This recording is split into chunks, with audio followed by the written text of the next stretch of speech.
Hey guys, welcome back to your channel. तो अब हम करने वाले हैं यूनिट नंबर 4 सर्विसेज मार्केटिंग का। देखो, सर्विसेज मार्केटिंग में ना एज सच कोई ऐसा टॉपिक या ऐसा मॉडल हम स्पेसिफिकली नहीं पढ़ते। हमें बस ये जानना है कि हम सर्विसेज की मार्केटिंग जब हम करते हैं तो हम कुछ चीजें ध्यान में रखते हैं। सो वर्ड्स हमेशा ना सिमिलर से ही हैं हर एक आंसर में जो हमें यूज करने हैं। इस वीडियो के एंड में मैं आपको कुछ कीवर्ड्स बता दूंगी जो आपको लर्न करके जाने हैं, ताकि आपका ना आंसर राइटिंग इजी हो जाए कि आपको हाँ पता है कि मुझे यही वर्ड्स कहीं ना कहीं तोड़ मड़ोड़ के यूज करना है किसी भी आंसर में। ठीक है, वैसे इसमें एज सच है नहीं, ये बहुत ही ज्यादा इजी कंसेप्ट है। जैसे अभी आपको सिंपल सा टॉपिक है, managing relationships and building loyalty. अब आपको पता है कि आप सर्विसेज प्रोवाइड करते हो तो आप रिलेशनशिप किसके साथ बनाओगे? कस्टमर्स के साथ बनाओगे, और उनकी लॉयल्टी जीतोगे ना, तो वो कैसे करोगे? जिस भी फॉर्म में आपको क्वेश्चन आता है आप उसको मोल्ड कैसे करोगे।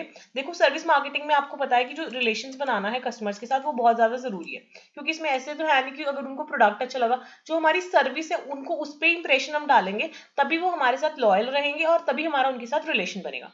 आप क्या कर सकते हो, पर्सनलाइज कर सकते हो आपकी सर्विस, उनके साथ अच्छे से बात कर सकते हो। ये नहीं कि एक बार अच्छी सर्विस दे दी और एक बार बेकार। तो कंसिस्टेंसी होनी चाहिए आपकी सर्विस डिलीवरी में, उनको आके अच्छा फील हो, मतलब पॉजिटिव एक्सपीरियंस हो।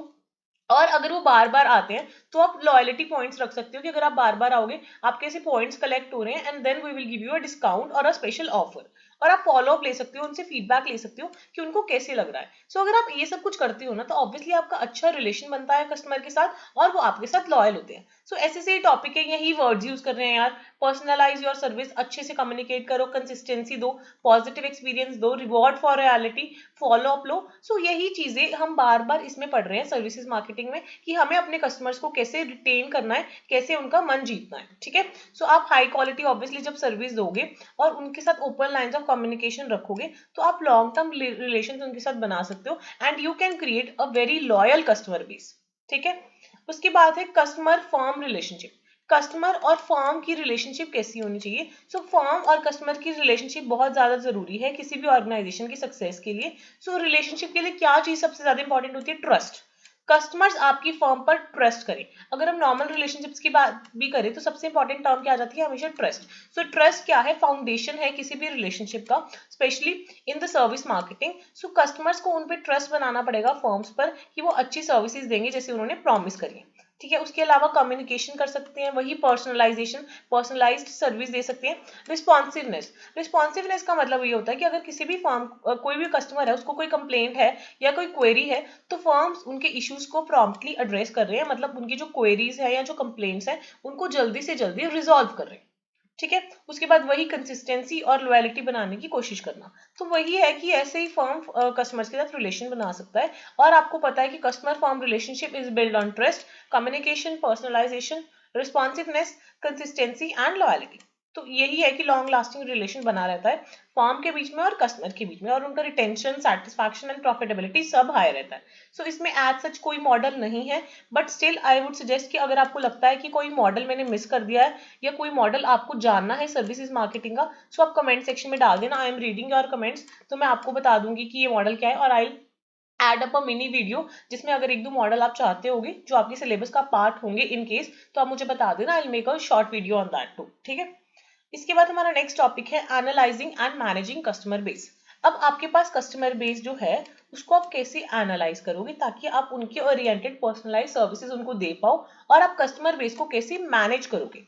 ठीक है, analysing and managing customer base is very essential, क्योंकि आपको पता है आपको सर्विसेज प्रोवाइड करनी है और आपको मार्केट में सक्सीड करना है। आपके लिए बहुत जरूरी है कि आप कस्टमर बेस को कैसे एनालाइज करें और कैसे मैनेज करो। एक तो मैंने आपको बताया था एनालाइजिंग का बेस्ट वे क्या होता है, आप सेगमेंटेशन कर सकते हो। आपको पहले वाले चैप्टर्स में या पहले वाले किसी ना किसी सब्जेक्ट में आपने सेगमेंटेशन पढ़ रखा है।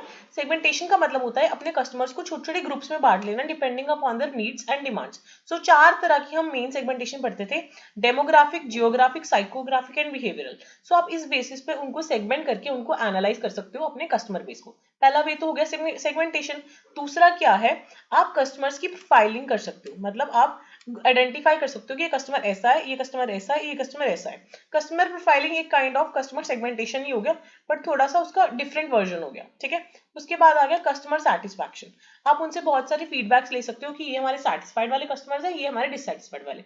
डिससेटिस्फाइड की आप धीरे धीरे प्रॉब्लम रिजॉल्व करना शुरू कर सकते हो। उसके बाद कस्टमर रिटेंशन। आप रिटेनिंग एग्जिस्टेंस, आप ये नहीं कि सिर्फ नए नए कस्टमर एक्वायर करने पे फोकस करो, रिटेनिंग एग्जिस्टिंग कस्टमर भी बहुत ज्यादा जरूरी है. So you should always try कि आप नए कस्टमर्स तो लाओ ही, एक्वायर करो ही, बट साथ में ही जो आपके एग्जिस्टिंग कस्टमर्स हैं उनको भी रिटेन करने की कोशिश करो. ठीक है. उसके अलावा कस्टमर लाइफ टाइम वैल्यू, मतलब आपको ये पता करना है कि आपका मोस्ट वैल्यूएबल कस्टमर्स कौन कौन से हैं और उनकी नीड्स को आपको प्रायोरिटाइज करना है, ताकि आप उनको हमेशा की हमेशा के लिए अपने साथ जोड़ के रख सको, अपने ब्रांड के साथ लिंकअप करके रख सको. उसके अलावा अगर आप अपना रिवेन्यू इंक्रीज करना चाहते हो पर customer, you can do cross selling and up selling. ठीक है. जो ये क्रॉस सेलिंग और अप सेलिंग का डिफरेंस है ये सारे मुझे कमेंट सेक्शन में बताएंगे, क्योंकि जब आप खुद कमेंट लिखते हो ना आपको याद रहती हैं चीजें. So you will write in the comment section what is the difference between cross selling and upselling.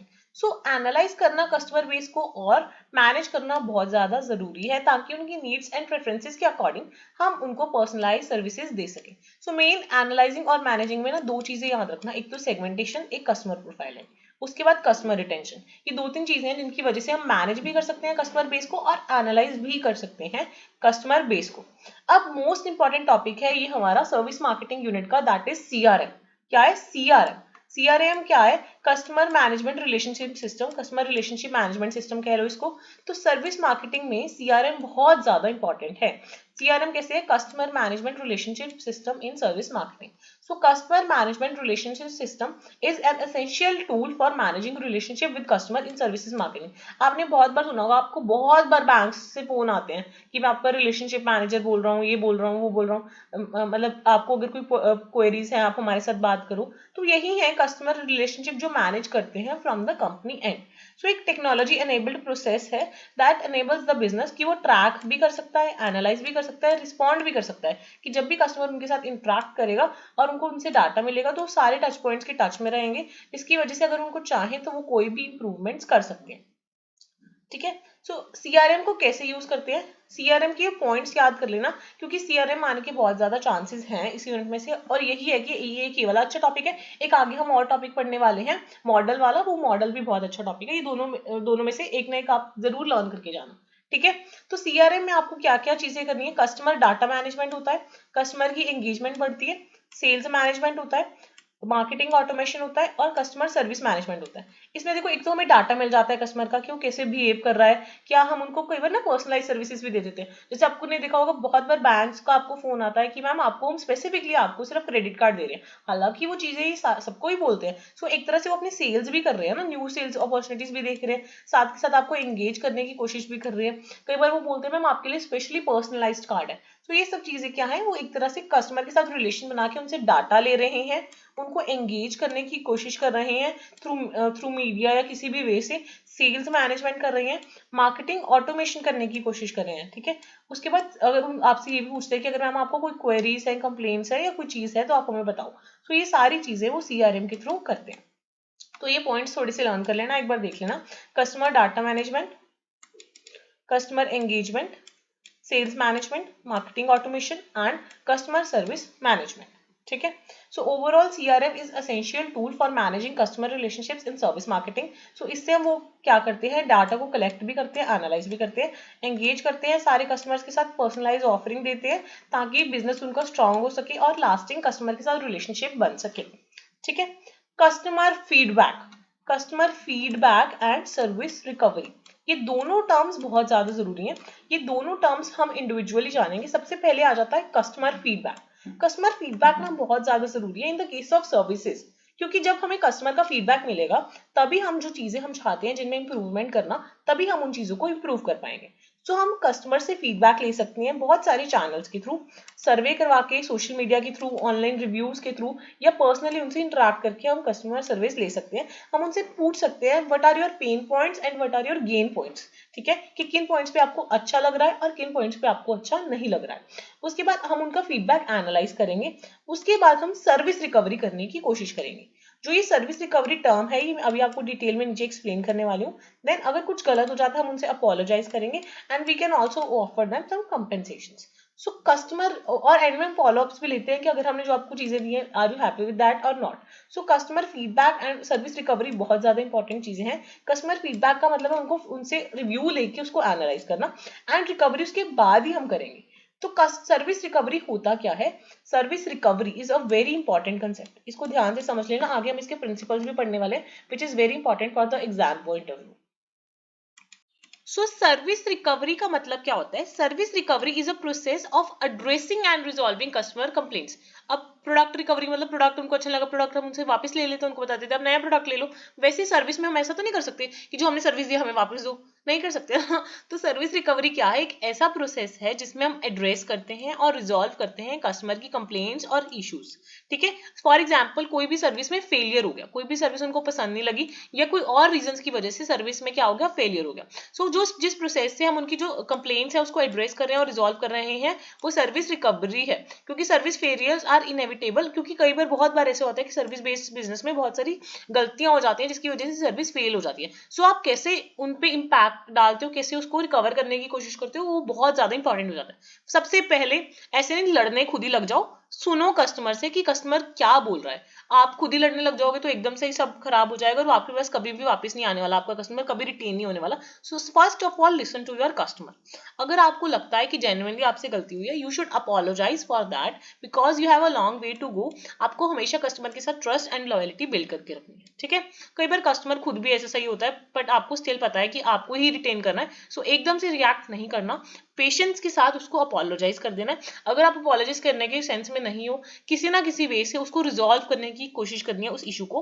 Weather आप उस प्रॉब्लम का सॉल्यूशन दो, उसको कंपेंसेशन दे सकते हो कि मैम आप नेक्स्ट टाइम आओगे हम आपको फ्री सर्विस दे देंगे या इतना डिस्काउंट दे देंगे। और ये भी ध्यान रखना कि वो सेम चीज कभी भी फ्यूचर में ना हो, ताकि आपको इतना ज्यादा लॉस ना हो। फॉलो अप लो जब वो आपने रिजॉल्व कर दिया कि क्या कस्टमर अभी ठीक है, उसको हाई क्वालिटी एक्सपीरियंस हुआ है, फिर भी पूछ लो कि मैम आपका कोई एडिशनल फीडबैक है तो हमें बता दो। ठीक है, लर्न फ्रॉम द इशू, क्योंकि आपको रूट कॉज फाइंड आउट करना बहुत ज्यादा जरूरी है। रूट कॉज फाइंड करना बहुत ज्यादा जरूरी है ताकि वो सेम चीजें दोबारा ना हो। मेन क्या है? Listen to the customer, apologise, resolve the issue, offer compensation, solution to the problem and additional steps. ठीक है, तो ये सब चीजें आप कर सकते हो सर्विस रिकवरी के लिए। अब ना कई बार कस्टमर्स क्या होते हैं? कंप्लेनिंग बिहेवियर के होते हैं। कस्टमर्स ना ऐसे ही भी कंप्लेन डाल देते हैं, या कई बार कस्टमर की कंप्लेन जो होती है वो जेन्युइन होती है। सो अगर कोई कस्टमर का कंप्लेनिंग बिहेवियर है या कस्टमर कुछ किसी ना किसी वे से डिससैटिस्फाइड फील कर रहा है, तो क्या क्या तरीके हैं जिससे कस्टमर्स कंप्लेनिंग बिहेवियर शो कर सकते हैं? एक तो डायरेक्ट कंप्लेंट, वो सीधा ही आपके पास आ गया कि मैम मुझे नहीं पता, मुझे ये सर्विस पसंद नहीं आई। या तो डायरेक्ट फेस टू फेस बोल दिया, या आपको फोन पे बोल दिया, या ईमेल के थ्रू बोल दिया, या ऑनलाइन चैट के थ्रू बोल दिया कि हमें ये इशू है, प्लीज इसको रिजॉल्व करो। नेक्स्ट है इनडायरेक्ट कंप्लेंट, वो आपको डायरेक्टली नहीं बोल रहे, इनडायरेक्टली उन्होंने ऑनलाइन रिव्यू डाल दिया या सोशल मीडिया प्लेटफॉर्म्स पे डाल दिया कि इनके पास तो गलती से भी मत जाना। ये हो गया तो आप नेगेटिव फीडबैक जाएगा ना मार्केट में।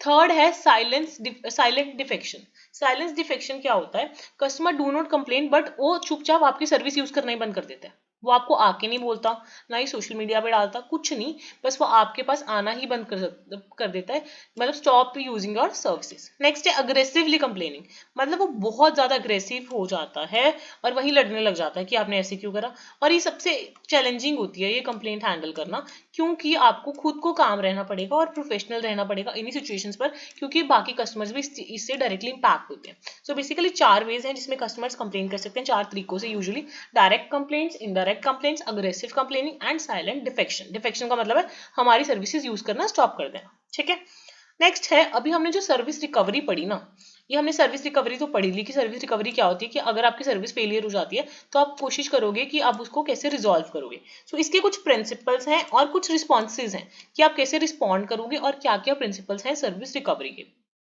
सो प्रिंसिपल्स क्या है कि आपको पता है कि जब सर्विस रिकवरी करनी होती है तो आप क्या क्या चीजें करोगे? एम्पैथी रखोगे। अगर आप ये सोच के देखो, अगर आपके साथ कुछ गलत हो जाता है, आपको कोई सर्विस अच्छी नहीं देता, आप अपने आप को कस्टमर के शूज में रख के देखोगे कि आपको कैसे फील होगा। सो आप कस्टमर के साथ एम्पैथी रखोगे और सिचुएशन को कामली हैंडल करोगे।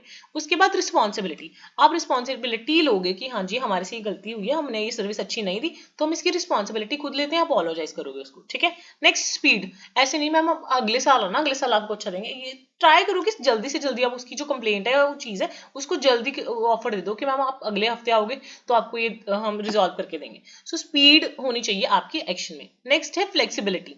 आप ये नहीं कि एक ही सॉल्यूशन पे अड़ जाओ कि हम तो सिर्फ ये देंगे वरना कुछ नहीं देंगे आपको, कि यही सॉल्यूशन देंगे वरना इसके अलावा कोई और सॉल्यूशन नहीं देने वाले। सो आपको फ्लेक्सिबिलिटी रखनी पड़ेगी, फ्लेक्सिबिलिटी अप्रोच रखनी पड़ेगी सर्विस रिकवरी में। ठीक है, अब रिस्पॉन्ड कैसे कैसे कर सकते हो, जो हमने पहले पढ़ा। आप अपनी सर्विस को इंप्रूव कर सकते हो, कस्टमर से अपोलोजाइज कर सकते हो, उसको एक सॉल्यूशन ऑफर कर सकते हो, उससे फॉलो अप ले सकते हो कि दोबारा जब आपने हाई क्वालिटी सर्विस दी है कि अब सब कुछ ठीक है या नहीं, और ये सब चीजें करके आप उन चीजों पे रिस्पॉन्ड कर सकते हो। क्लियर हो गया। तो मेन इसमें सर्विस रिकवरी वाली चीज बहुत ज्यादा इंपॉर्टेंट है आपके एग्जाम पॉइंट ऑफ व्यू से। एक जो हमने कस्टमर रिलेशन मैनेजमेंट वाला चीज पढ़ी वो इंपॉर्टेंट है, और एक ये वाला टॉपिक बहुत ज्यादा इंपॉर्टेंट है, service quality and gap model. ये बहुत इंपॉर्टेंट टॉपिक है इस यूनिट का, service quality and gap model. तो जब भी आप सर्विस देते हो ना कहीं कई बार क्या आ जाता है, गैप आ जाता है कि जैसे आप कस्टमर की एक्सपेक्टेशंस होती हैं उसके साथ सर्विस में कोई गैप आ गया, या फिर क्वालिटी में कोई गैप आ गया, या डिलीवरी में गैप आ गया। सो बेसिकली हम कितने तरह के गैप पढ़ने वाले हैं, 5 तरह के गैप पढ़ने वाले हैं कि जो आपने एक्चुअल सर्विस दी है और जो कस्टमर ने एक्सपेक्टेशन करी है उसमें क्या आ गया है, गैप आ गया। सो बेसिकली 5 जो गैप मॉडल है that identifies the 5 gaps which occurs between the customer and the service। तो क्या क्या 5 गैप्स हैं as per the gap model? The customer expectation gap, management perception gap, service design and standards gap, the service performance gap and the communication gap. तो ये 5 gaps की सबसे पहले सबको हेडिंग्स याद होनी चाहिए मेरे साथ पढ़ते पढ़ते। सबसे पहले कस्टमर की एक्सपेक्टेशन के साथ गैप आ गया। सेकंड, मैनेजमेंट के परसेप्शन के साथ गैप आना, कस्टमर के साथ मैनेजमेंट के साथ, 2 गैप्स तो ये हो गए। उसके बाद सर्विस की डिजाइन में गैप आ गया, उसके बाद सर्विस की परफॉर्मेंस में गैप आ गया, और लास्ट है कम्युनिकेशन में ही गैप आ गया। सो ये हम 5 गैप्स पढ़ते हैं।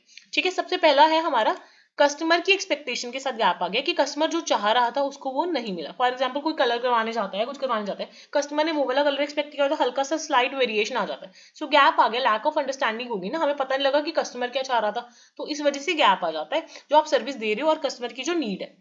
उसके अलावा क्या है, मैनेजमेंट के परसेप्शन के साथ गैप आ गया कि management perception of a customer expectation does not match the actual customer expectation, कि मैनेजमेंट को कुछ और लग रहा था और कस्टमर को कुछ और लग रहा था। सो लैक ऑफ कम्युनिकेशन तो हर एक केस में होएगी होएगी, इस वजह से गैप आ जाता है मैनेजमेंट के परसेप्शन के साथ। उसके बाद जो आपने सर्विस डिजाइन ही करी थी वही बेकार करी थी, क्योंकि आपने उस टाइम पे ही कस्टमर्स की नीड्स एंड प्रेफरेंसेस नहीं समझी थी, इस वजह से गैप आ जाना कि आपकी जो डिजाइनिंग है वही बेकार है।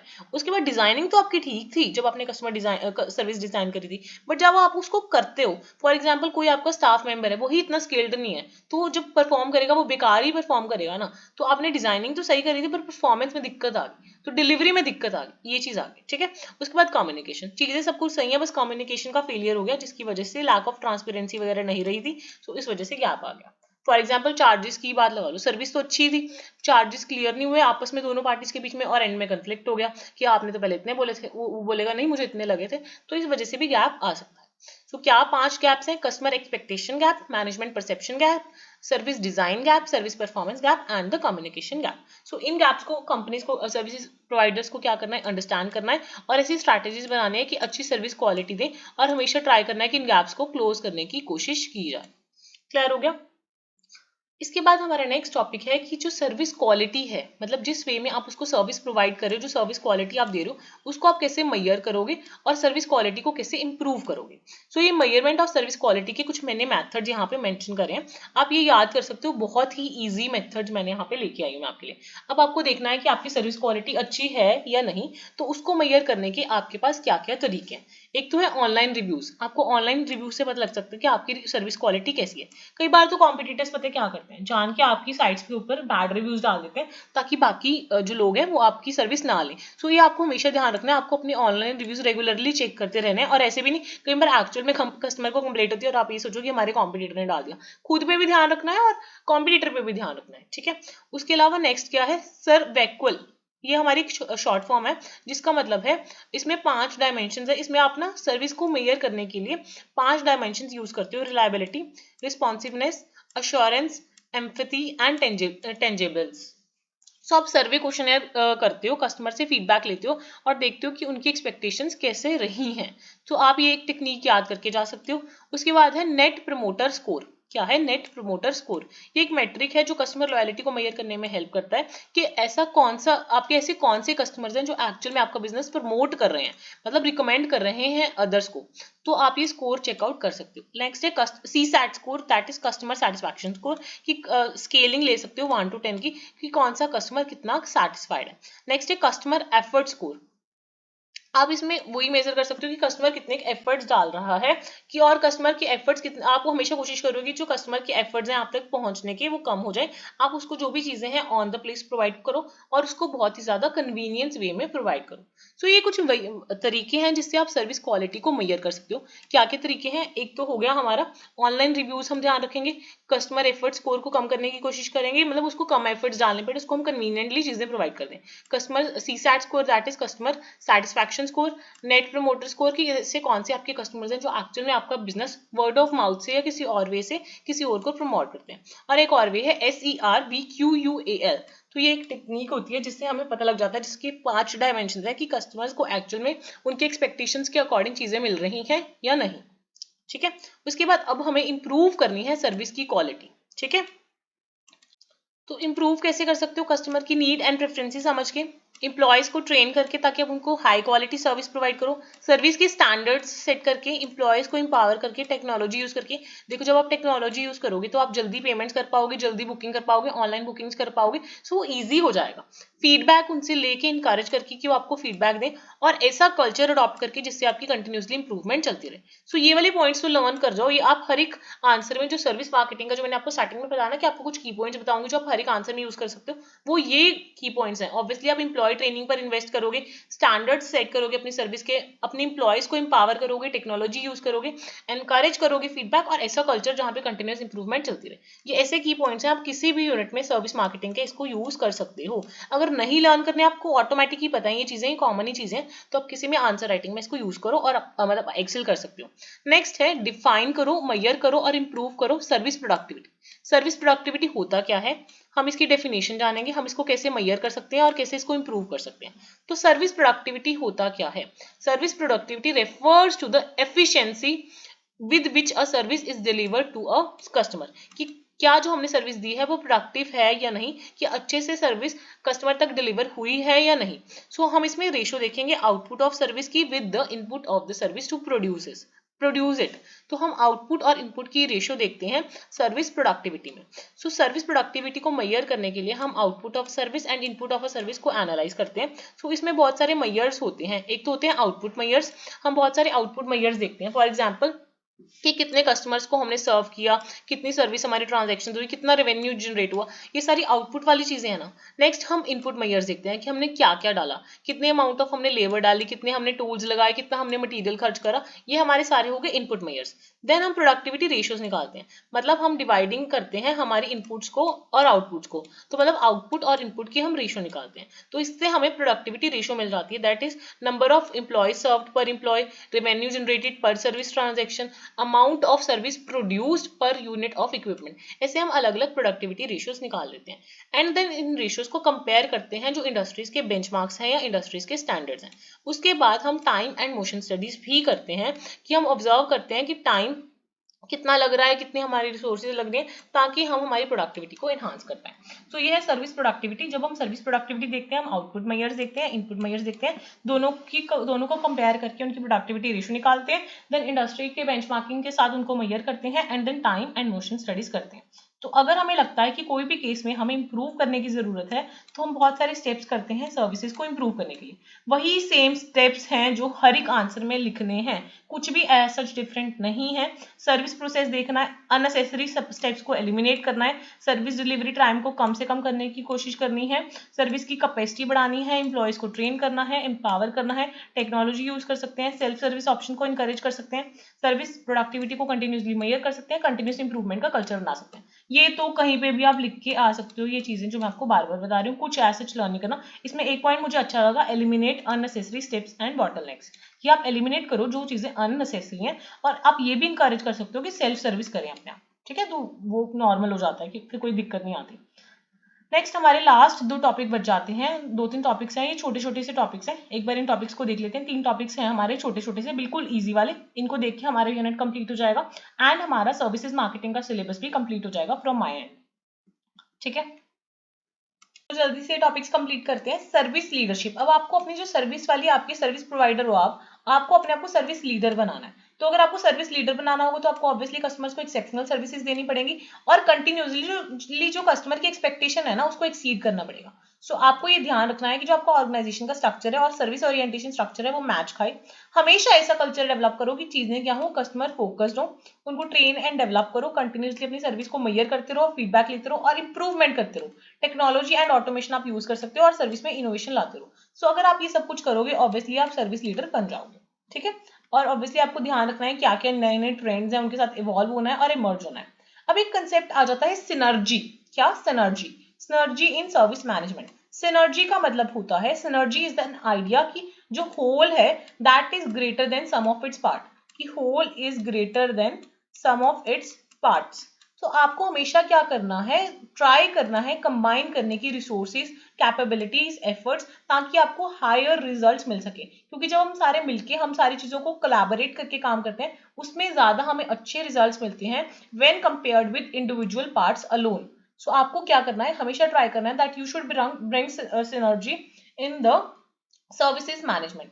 आपको हमेशा कोलैबोरेट करना है, इंटीग्रेट करना है, स्टैंडर्डाइज करना है, इनोवेट करना है, कंटिन्यूसली इंप्रूव करना है एंड कस्टमर फोकस होके चलना है।